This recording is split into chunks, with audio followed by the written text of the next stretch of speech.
world of the arts, the remarkable fact has very often been noted that what we still think of as modern painting and modern music and modern poetry and the modern novel all developed, roughly speaking, simultaneously. They all got going in the early years of this century and first became fashionable in about the 1920s.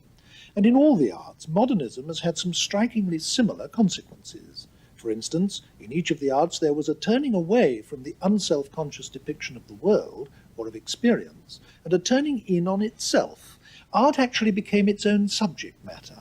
That's to say, it became familiar for, say, the subject of a poem to be the process of writing a poem, or the difficulties of being a poet.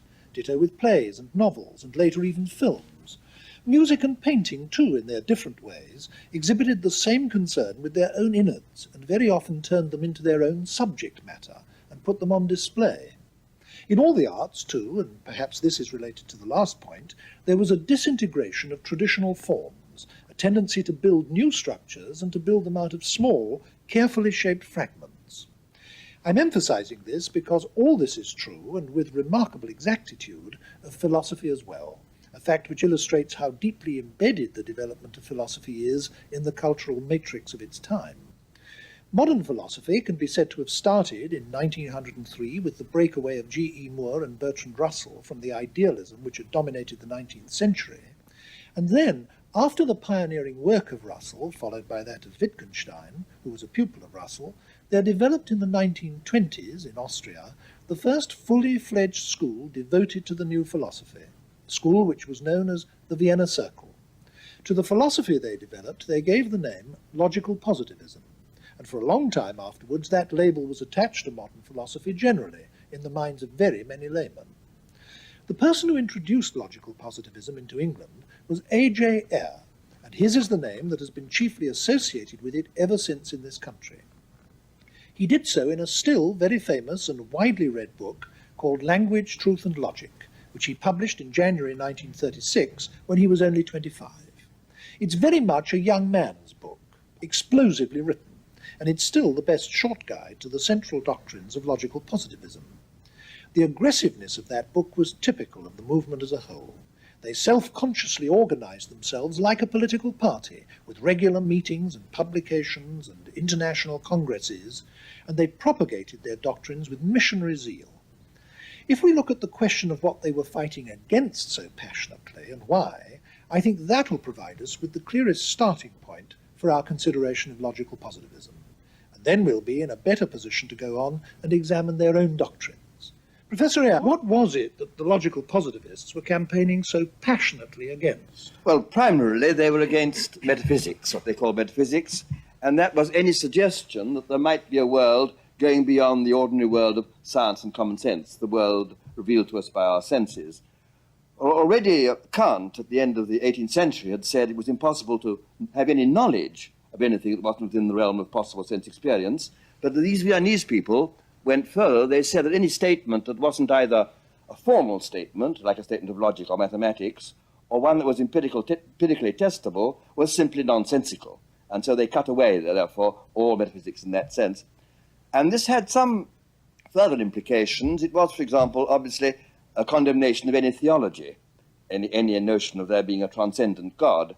And this, although they were themselves not politically conscious, with one exception, there was one of them who was, but only one, a man called Autodidact, had political implications, because there was in Vienna at that time a rather bitter struggle between the socialists and a right-wing clerical party headed by Dolphus, and the opposition of the Vienna Circle to metaphysics was in part a political act, even though they weren't themselves primarily concerned with politics. Now, you mentioned one of them by name, Otto Neurath. Yes. Since we're going to be talking about this circle of people, I think it'll be helpful if we get clear who the main individuals were. Who were they? Well, the chief person, the leader of the circle, the official leader of the circle, was a man called Moritz Schlick, who was originally a German, and he came to Vienna at the age of about 40, in the early 1920s, in his early 40s.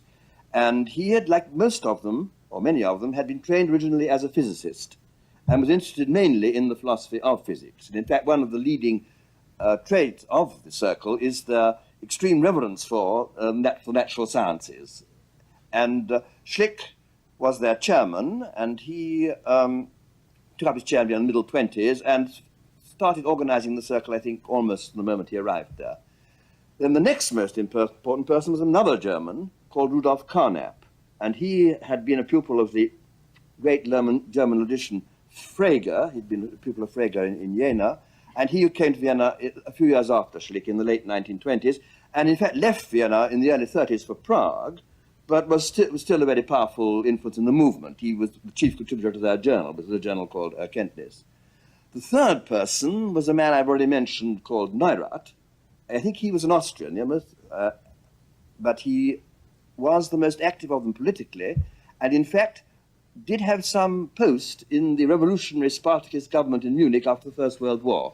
And he was very nearly a Marxist. He wanted to combine positivism and Marxism, and it was he who was mainly conscious of it as a political movement. He wanted to organize it politically. And it's obvious from what you said that this was a radically revolutionary movement. I mean, they were destructive of established ideas in religion, destructive of established ideas in politics, and above all, destructive of established ideas in the German philosophical tradition. And I suppose that the two main scalpels that they used to tear away what they regarded as all that diseased or dead intellectual tissue were logic and science, hence the name Logical Positivism. Indeed. It wasn't quite so novel as all that. It was continuing an old, previous Viennese tradition. There was a scientist and a philosopher of science called Ernst Mach. He's the man against whom Lenin wrote his Materialism and Empirical Criticism, who flourished in Vienna at the end of the 19th century. He was a professor in Prague from about the 1860s onwards, then came to Vienna. And it was he who took the view of science that, for example, Schlick also took, that it must deal, in the last resort, simply with human sensations. Since all our knowledge of scientific facts comes through our senses, then Mach reasoned that in the last resort, science must simply be a description of sensation. And this was the Viennese people took over. And, of course, they were following an old empiricist tradition. Although they didn't themselves know or care much about the history of philosophy, what they said was very like what was said by the English philosopher, Scottish philosopher, David Hume, in the 18th century. To that extent, they weren't all that novel. They weren't all that revolutionary. What was revolutionary was, in a sense, their fervour and their seeing this as putting philosophy on a new road. They thought that here at last we've now discovered what philosophy is going to be. It's going to be the handmaiden of science. It wasn't so much that they used science in their philosophy as that they thought that the whole field of knowledge was taken up by science. I mean, science describes the world. The only world there is this world, the world of things around us and so on, and this is what science describes. And there isn't any other domain for philosophy to occupy itself with. Therefore, what can it do? All it can do is analyze and criticize the theories, the concepts of science. This is how science came in. Logic came in as supplying them with a tool. Logic had remained pretty much stagnant since the days of Aristotle, and then at the beginning of the 19th century, it took a move forward. There were some precursors, there was Boole and De Morgan, but the real jump came at the end of the 19th century with Frege in Germany, and as we yourself said earlier, Russell and Whitehead in England. And this generalized logic more widely than had been done. It didn't actually refute Aristotle. They showed that Aristotle worked as a little corner of logic, but they had developed a much more wide-reaching, far-ranging logic, which provided them with a very powerful tool of analysis. It enabled them to express things much more precisely. And since they were very interested in structure, since they thought that science was largely concerned with structure, with relations between things, the development originally by Schroeder and Peirce in the 19th century, and by Russell and Whitehead in the 20th, of logical relations gave them a tool. It gave them a tool of philosophical analysis. This is what happened. While I entirely take your point about Mach being a precursor of the logical positivist movement, it is true, isn't it, that in addition to there being a new logic at the turn of the century, there was also a new science. I mean, dramatically personified above all by Einstein. Yes. But there was this enormous breakthrough, a thought system of ideas which had started with Newton and which had been accepted as incorrigible fact by most of the Western world for nearly 300 years. This was beginning to break down under the influence of Einstein and the new physics. And surely that must have had an enormous impact on what they were doing. This had a very important stimulus to them, because, in fact, Einstein had been affected by Mach. I heard it from his own mouth that he owed a great deal to Mach. And they saw Einstein's work in theory of relativity, and also they saw the new quantum theory as a vindication of their approach. because what Einstein had done, and anyhow as they interpreted him, was to say you can't attach any sense to something like simultaneity unless you consider how statements about simultaneity are verified. That is to say that what is meant by talking of things being simultaneous depends upon how simultaneity is actually determined in observation. And they saw this as a great vindication within science of their philosophical approach. Similarly with quantum theory, I mean, the fact that in quantum theory no meaning is attached to a particle simultaneously having a precise velocity and a precise position, because this can't be tested, because if you measure the velocity, it distorts the position. If you measure the position, it distorts the velocity. Therefore, the scientists attached to the meaning, they said this is a proof that what scientific concepts mean is determined by how they're verified, and this is what we're saying. And so this gave them an enormous stimulus. They said, well, science is on our side, we're interpreting science properly. And they were, as I said, Carnap and Schlick were originally physicists. Logic was a sociologist. So in other words, now we're getting at what the revolutionary nature of their work consisted in, that they were applying the new logic and the new science to traditional methods of thought and breaking these methods down, as it were, under the impact of the new methods. Is that so? Well, yes, what they wanted to say was that the old philosophical problems were either senseless or else capable of being solved by purely logical techniques. Now, what were the main doctrines that they developed in the course of doing this? Well, there were three, really.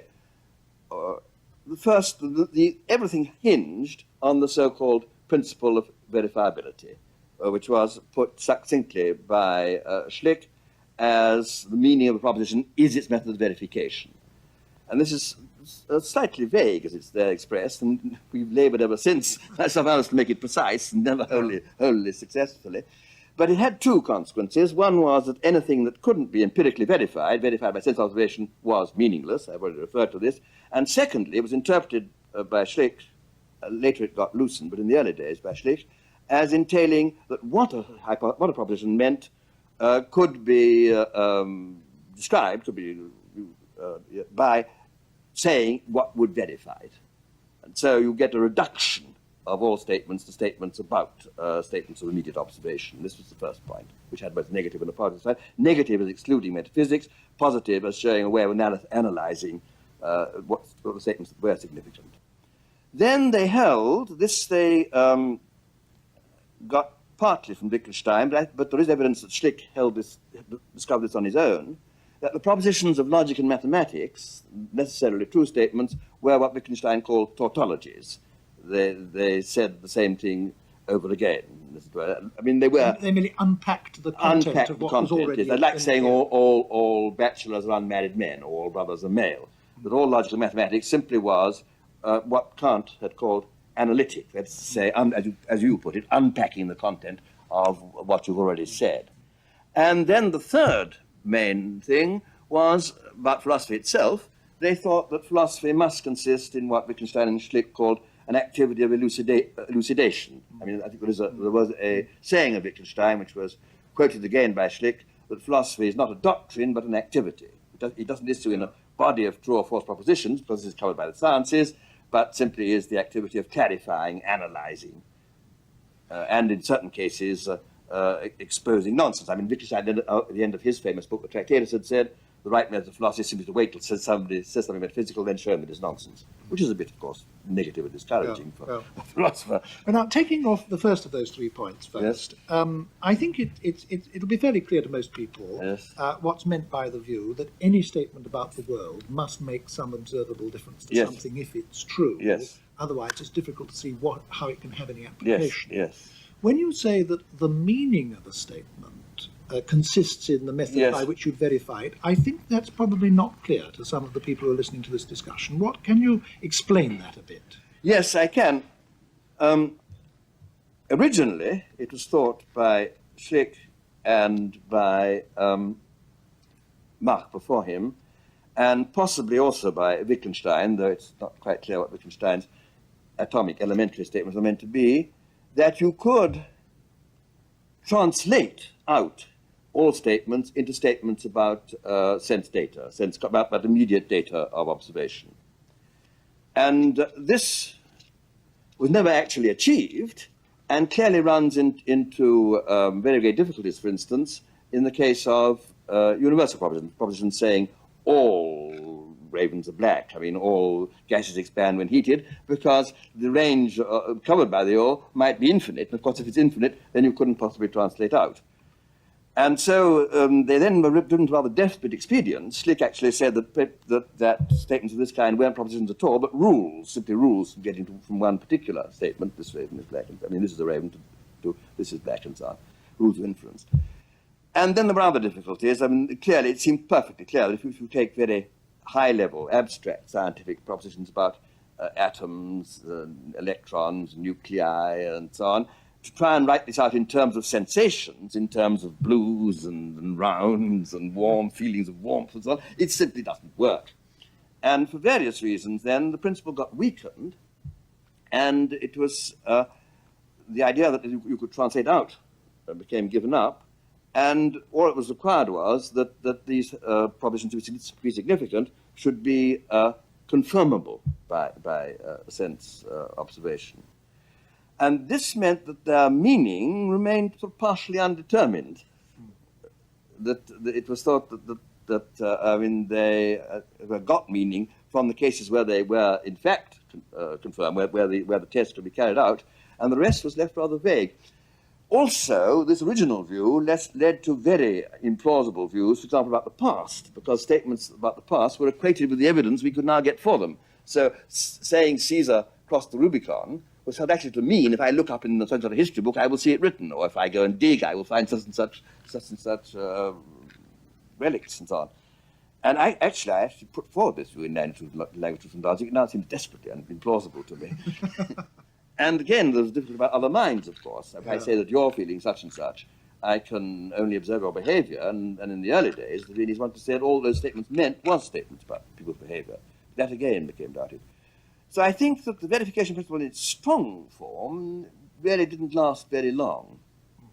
Let me just, we're covering a lot of ground very fast. Let me recapitulate, yes. Just to make sure that we've got things absolutely clear up to this point. According to what we might call the strong version of logical positivism, all meaningful statements were of two kinds. Yes. If either they were empirical statements about the world, in which case they must make some observable difference to something, and therefore must be verifiable if they're to be meaningful. That's right. It doesn't mean to say they're necessarily true, because we might try and verify them and find that they're not true. Certainly. But it must be possible for them to be true, and therefore possible for them to be verified if they're to have any meaning. That's one lot of statements, empirical statements. Yes. Or they must be about mathematics or logic, in which case they are purely self-referential. The true ones unpack what is already in the premises. The false ones are self-contradictions. Is right. And if a statement is of neither of these two kinds, then it's meaningless. That's right. And with that as a kind of weapon, they were able to chuck overboard whole areas of traditional discourse, not only in religion and not only in politics, but also in philosophy and no doubt all other areas of life. Now, one query that occurs to one straight away is this. If we make moral judgments or value judgments or aesthetic judgments, it seems pretty clear that these are neither statements about the world, nor are they tautologies. Yes. Now, that must have been obvious to logical positivists from the start. How did they deal with this? Well, it wasn't obvious to them that they weren't statements about the world. There's quite a long tradition in ethics which makes ethical statements what is called naturalistic, that is, statements about what is not conducive to the satisfaction of human desires, or to the furtherance of human happiness, and so on. And this is the view that, for example, Schlick took. He wrote a book, rather a good book, called Ethical Questions, Frage und Ethik, in which he put forward the doctrine that what ethics is about is what human beings want and how their wants are to be satisfied. And roughly a form of utilitarianism. This is possible. Now, other people, Carnap, for instance, and also myself, took a different view. We took the view that ethical statements were much more like commands. I mean, not true or false, but I developed what's called the emotive theory, that the ethical statements were expressions of feeling. Carnap took the view that they were more like imperatives. So ethics is brought in therefore in one of two ways, either as in a naturalistic way, as being about what conduces to human happiness, which is then a scientific matter of fact, it's a matter of psychology and sociology and so on, or being treated as not indeed metaphysical nonsense, but as being not fact-stating, either imperative or emotive. Now, when they used the verification principle, like a sort of Occam's razor, I mean, slashing about right and left Yes. and getting rid of all sorts of things, what difference did this make to the philosophical outlook of the people who were influenced by it? Because it did have an enormous effect on the way people saw the world and the way they saw philosophy. Well, one effect it had was one you mentioned in your opening remarks, that it made philosophers very much more self-conscious about what they were doing. I mean, they had to justify their own activity on the assumption that the natural sciences took up the field, as it were. You then had to find a place for philosophy. Philosophy wasn't, as it were, allowed to be a competitor with them. And then people became much more self-conscious about what philosophers were about. And on the whole, the Vienna Circle wasn't the only influence. There was also the influence of people like G.E. Moore in England, who were defending rather similar views for very different reasons. Moore believed, for instance, that the propositions of common sense were certainly true and so on, and it could be shown that this could extend also to the sciences, that each domain had its own criteria. Through the influence of the Circle and through the influence of people like Moore, philosophers came to think that their function could be only that of analysis. And then the question arose what analysis was, how it was practiced, what were its methods, what were the criteria, etc., etc. So that, in fact, under this stimulus, the techniques of analysis reached a degree of sophistication That's right, yes. far greater than they'd ever reached before. That I think is so. Would it be a not unreasonable simplification to say this, that they thought that the job of finding out about the world and describing the world yes. was the task of science? That's right. So all the various sciences were doing that. Yes. And therefore, it wasn't the task of philosophy to find out about the world or explain our Yes, well, experience. yes, I mean, it couldn't, as well. No, there wasn't any space for it to occupy. Yes. So the task of philosophy, in fact, was to refine the methods of science, to clarify the concepts Yes. being used, to clarify the methods of argument being used, and perhaps most importantly of all, to separate out the legitimate methods of argument That's right. available to science from the illegitimate That's right. methods of argument. You could put it in a technical way by saying that philosophy then came to be seen as a second-order subject. The first order being talking about the world, the second order being talking about the world. And I think talk. I think that was Gilbert Ryle's expression, that philosophy Yes. came to be seen as talk about talk. Yes. And now we're talking about talk. Yes. This brings us on to the whole area of language. Yes. One striking feature of logical positivism was that it brought a wholly new emphasis to bear on the importance of language in philosophy. I have a quotation here from Bertrand Russell from his book My Philosophical Development, and it's very striking in this context because he tells about how, until he was in his mid-40s, Yes. and it's important to remember that by that time he'd done nearly all the work for which he's now most pretty well all the famous. important work he'd All done, the yes. important work. He said this, that until that time he, and now I'm quoting, had thought of language as transparent. That is to say, as a medium which could be employed without paying attention to it. Now, I should think it's almost certainly true that virtually all philosophers until this century took a similar view. They didn't actually turn in upon themselves and examine the medium of thought and expression, language. They used it unselfconsciously, as if you didn't have to pay attention to it, you could simply use it about the world. Now, the logical positivists took an entirely different approach to language from that, didn't they? Yes, I think this is right. You could say that the interest in language starts very early, even with Socrates, who went around asking his fellow citizens what is justice, what is knowledge, what is perception, and so on, what is courage. But he didn't see these, I think, as verbal questions. I think Plato saw them as questions about the nature of abstract entities, which he thought of as being real. They weren't seen as verbal questions, although in retrospect one can see them as having been questions about meanings, at least. I think that it probably does start only at the beginning of this century, this extremely conscious preoccupation with language. Wittgenstein and Russell, at the beginning of the century, were interested in the relation between language and the world. This was the great problem of Wittgenstein, the problem which the Tractatus was meant to be an answer to. And of course he ended by saying it couldn't be described, but only shown. But the intense preoccupation of philosophers with the way that language functions perhaps begins only in quite a late period after the last war. It leads philosophers into a situation where, as soon as anyone makes an assertion of any kind about the world, what you then do is examine the assertion. and you get straight away into the examination of statements, the analysis of propositions, an analysis of the relation of the terms of the proposition to each other, its logical form, and so on and so forth. And philosophy can soon seem to become, on that basis, about language. And indeed, it would be true to say, wouldn't it, that a lot of non-philosophers have acquired the view that philosophers are only concerned with language, and sometimes this is put disparagingly, that they're only playing with words. Can you give some explanation of why that sort of prejudice against philosophy, which is very widespread, is misplaced?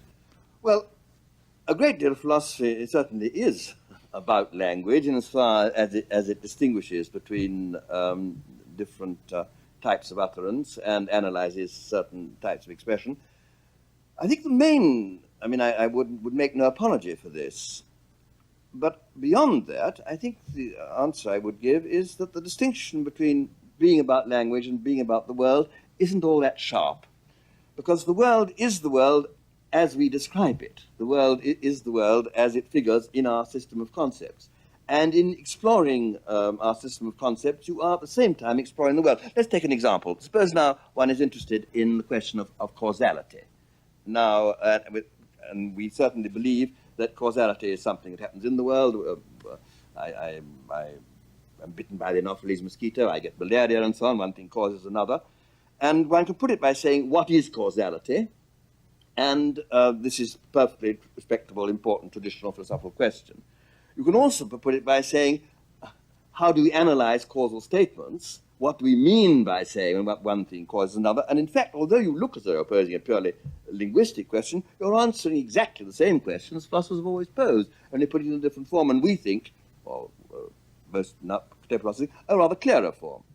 Now, the point is that I think that there was a time, I think the fashion has passed, it happened about 20 years ago, and came to be known as the philosophy of the Oxford School, mainly through the work of a particular philosopher called John Austin. It wasn't universal even then, when philosophers were a bit inclined to study usage for its own sake, without seeing it as a means of solving any problems. And this, I think, is sterile. That did become arid.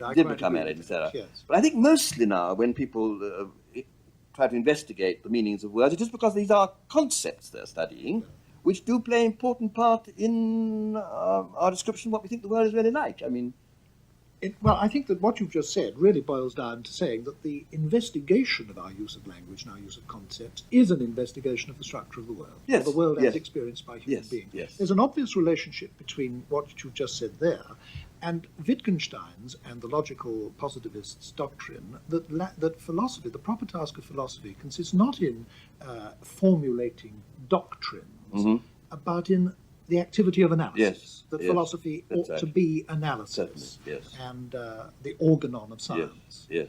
Now, this, it seems to me, had enormous influence on the educated layman. I went up to Oxford as an undergraduate during the years after the war, and people who were not studying philosophy at all seemed to me to have come very much under the influence of some of these doctrines. In particular, if one tried to make an assertion of any kind about any subject, nothing to do with philosophy, one was immediately pinned against the wall by people who said to you, how would you go about verifying that statement? Or what exactly do you mean by that? What kind of an answer do you want to that question? You're conscious of that having been so? I think it was so. I think I was partly responsible for that, yes. Now, coming to your responsibility for this, I think it would be interesting at this stage to come to your connection with the movement. You've described who the main people in Vienna were. You've talked about what some of their central doctrines were. Now, you are well known as the figure who introduced these doctrines into England, where they have, I must say, had an enormous influence ever since, right up to and including this day. I think that's true, yes. How did you come to do that?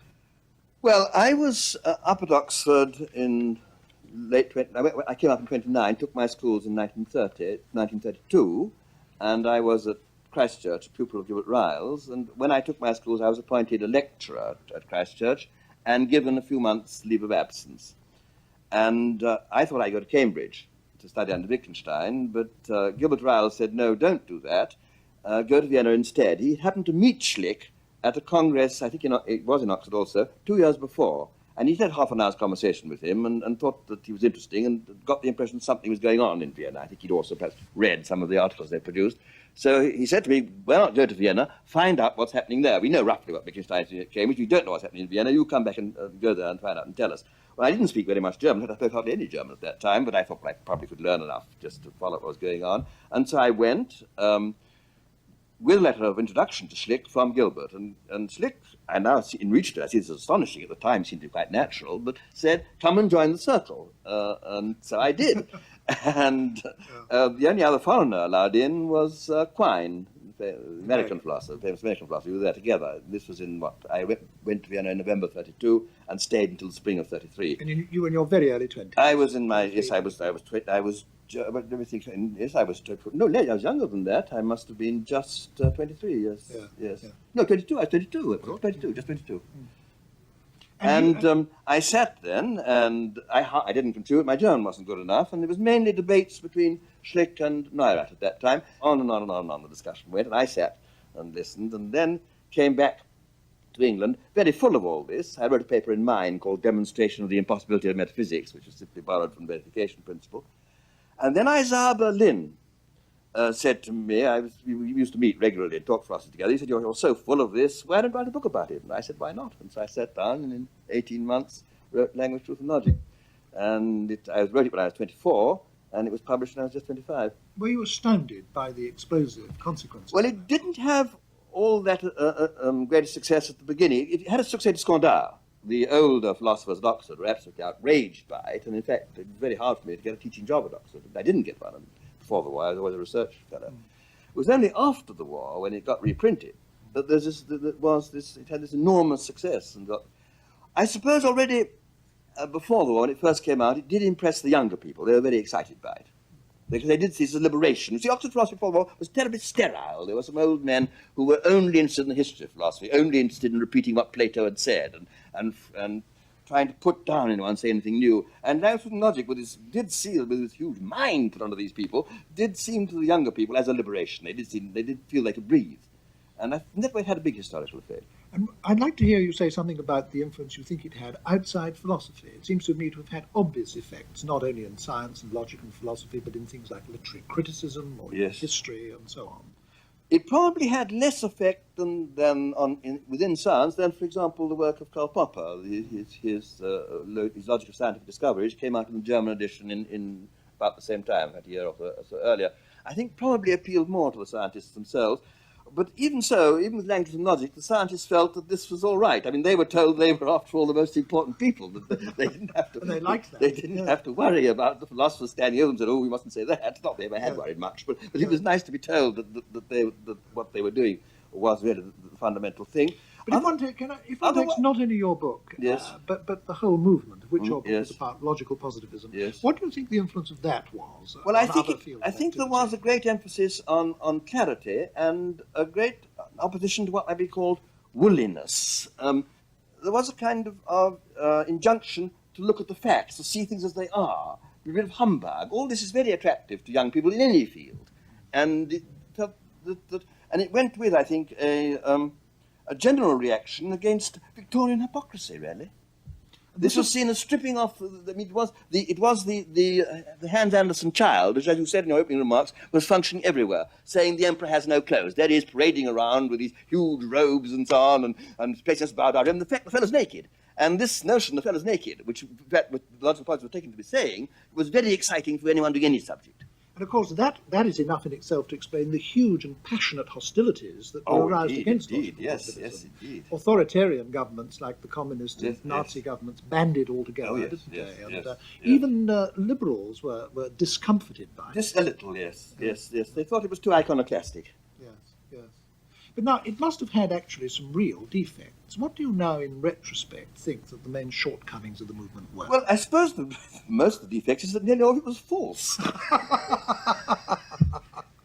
Well, I think you need to say a little more about that. Well, that's being too harsh on it, because I think that I still want to say that it was true in spirit, in a way, that the attitude was right. But if one goes for the details, first of all, the verification principle never got itself properly formulated. I tried several times, and it always let in either too little or too much. And to this day, it hasn't received a properly logically precise formulation. then the reductionism just doesn't work. You can't reduce statements. You can't reduce even ordinary, simple statements about cigarette cases and glasses and ashtrays to statements about sense data, let alone the more abstract statements of science. So the really exciting, strict reductionism of Schlick and the early Russell and so on doesn't work. And the annual thing called the wishy-washy, which almost nobody would dissent from, that a scientific hypothesis must have some relation to observation. I mean, this is all that remains there. It seems to me at least very doubtful whether statements of logic and mathematics are analytic in any interesting sense. The whole analytic synthetic distinction has been put in question by the work of recent philosophers like Quine, and it's no longer, I think so. I still want to maintain it in some form. It's no longer so clear-cut as I once thought it was. And I'm not sure. In some sense, obviously, statements of mathematics are different from statements about the empirical world. But saying, as I said, they're true by convention, I'm not at all sure all this is right. Anyhow, it needs a lot of defending. Again, the whole, I mean, certainly in language and logic, the reduction of statements about the past to statements about their future evidence for them is wrong. My treatment of other minds was wrong. My treatment of ethics, I think, was still on the right lines, though much too summary. So if you go in detail, very, very little survives. What survives is the sort of general rightness of the approach, I think. Would you agree with me if I try to put it this way, that looking back on it, what seems to have been enormously good about the achievement of logical positivism is almost entirely negative? That is to say, it did clear away whole areas of hitherto plausible philosophizing, which were now seen under the through the lenses of the new logic and the new science, not to be acceptable. So that whole traditional areas got, so to speak, cleared of lumber. But it now looks as if all they actually succeeded in doing was clear the ground, because what they tried to build on that ground that they cleared isn't standing up. Well, it's a little more than this. It was very liberating. I think perhaps we can go back to something said not by a logical positivist, but by a pragmatist, William James. And of course, pragmatism, which came earlier, is in many ways very akin to logical positivism. William James had a phrase in which he asked for the cash value of statements. Now, I think this is very important on the positive side. The early positivists went wrong in thinking that we still maintained a gold standard. That if you presented your notes, you could get gold for them, which of course you can't. There isn't enough gold, and too many notes. But nevertheless, there must be some backing to the currency.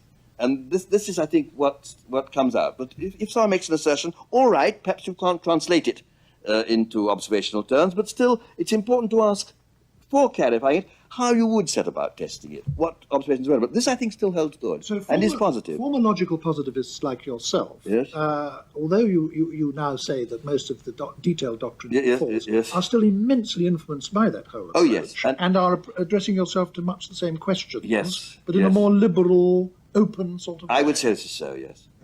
Now, I'm a much older man. I do it much more slowly, possibly, most certainly with less brilliance. There wasn't any brilliance before. Perhaps more soundly. I hope perhaps I've learned something with the years. Thank you very much, Professor Ayer.